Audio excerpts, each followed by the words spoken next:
fluffing the hat. Yes, Yes, very good, very good. fluffing the hat. Yes, yes.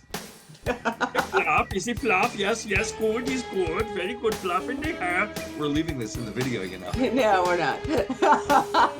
What is up, world? Jim Cirile and Tanya Klein here from Coverage Inc., the leader in screenplay analysis, development, and editing services since 2002. What's up, Tanya? What's up, Jim?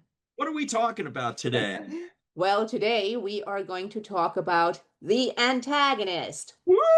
The Antagonist. You know, I didn't know you were going to say that, but I just happened to have right here next to me the Antagonist Yeah, hat. what a coincidence. Isn't that remarkable? I am shocked at that coincidence. Okay.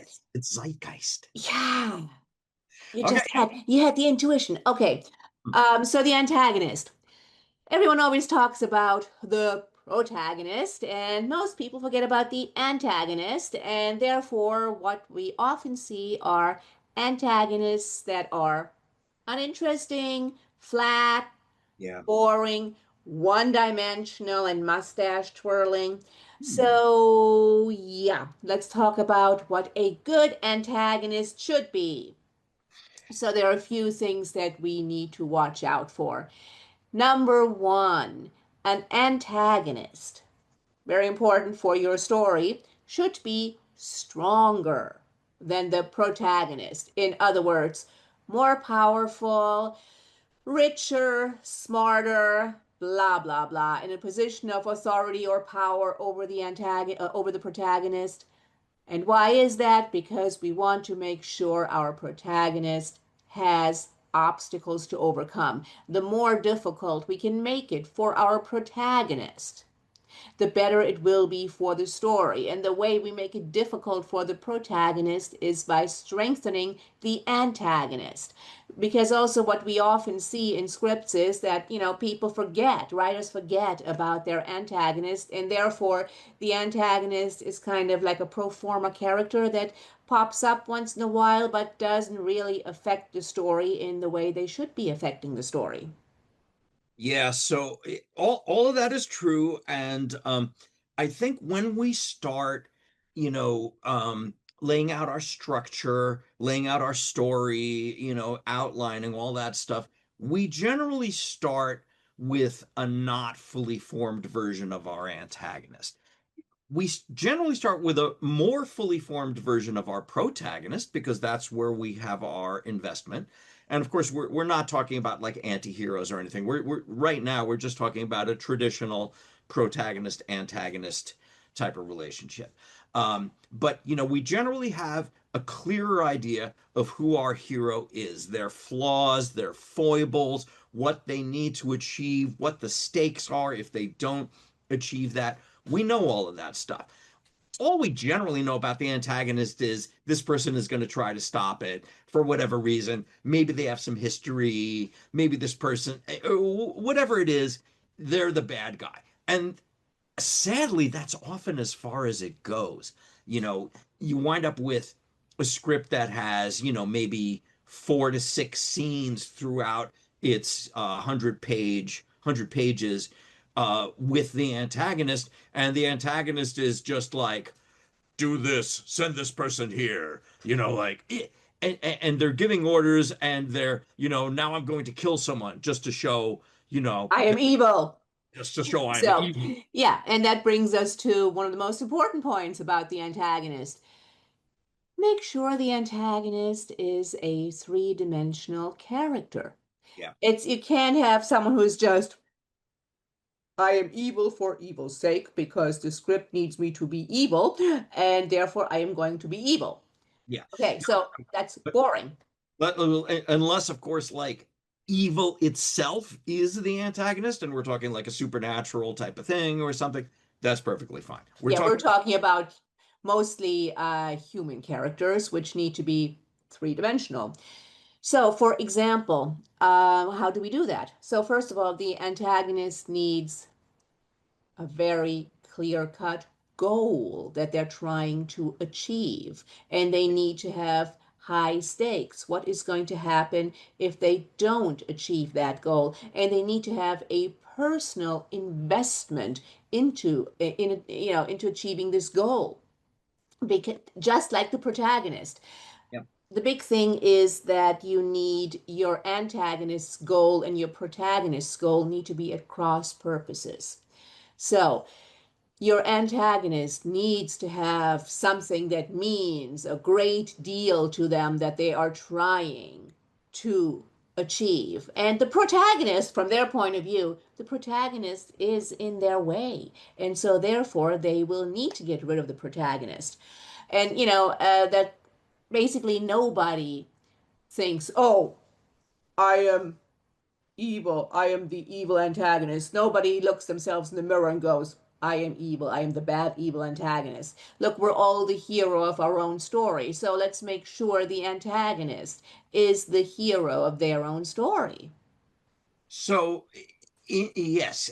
And mind you, there are some people who are genuine sociopaths who, can't see what others can see, which is that they really are just horrible, despicable people.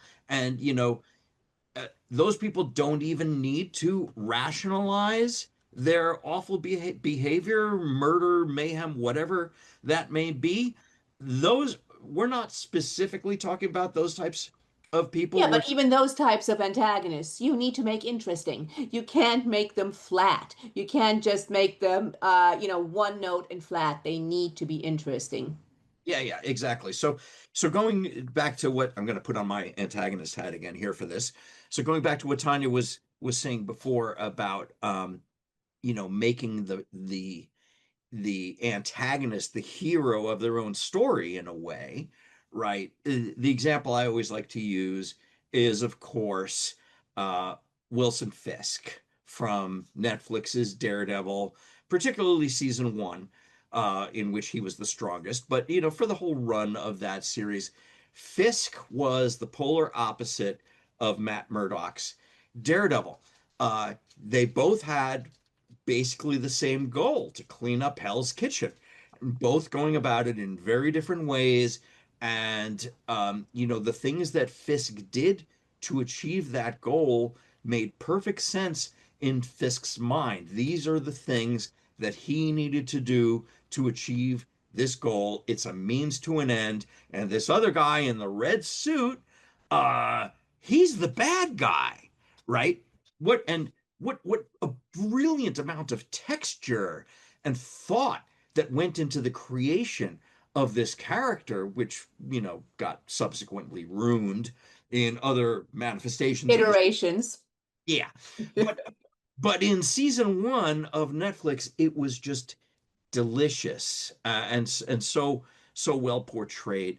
And look, they're not all going to be, at that level, especially, we're talking about a TV show where they had time to actually spend, give this character enormous scenes where we get to know this character's philosophy and stuff like that. Can't necessarily do that in a movie. You've got limited screen time.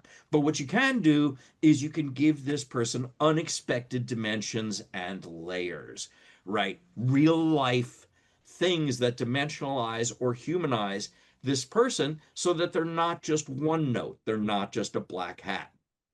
Everybody's got, some sort of health situation, for example. Everybody's got bills. Everybody's got kids. Everybody's got responsibilities. Everybody's got a nagging sick mom. I mean, no, obviously we don't all have those things. Those are just examples, but these are just things that can add texture to a character who might otherwise simply be, no, I am your father.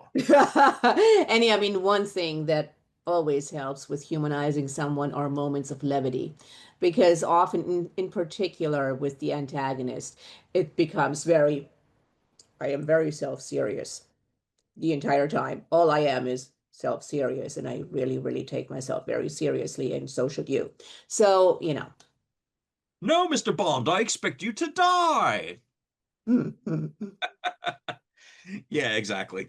I mean, look, it's pretty basic, but the more the more interesting the bad guy, the more layered, the more textured, the more interesting your story is going to be. The more actors are going to want to play these roles, not just the protagonist, but the villain as well. Sometimes movie scripts cast the bad guy first. If it's a really delicious, juicy bad guy role, I mean, actors love playing bad guys, right? None of these things that we're talking about necessarily are going to make us go, oh, okay, I understand this poor person. Although, if we do that, that's fine. That means you've done a pretty good job as a writer if we've gotten to that point. Um, but it's just sort of emphasizing the fact that this is a real person. It's not just someone filling a role within a movie script, and the role is bad guy. Exactly. And again, if you have any questions, you know how to reach us. info@coverageink.com. Thanks for watching, everybody. We appreciate you. And if you got anything out of this video, please feel free to share. Please feel free to subscribe. Please feel free to hit that notification bell and come back soon because we drop a couple of videos every week. Bye bye. Peace out.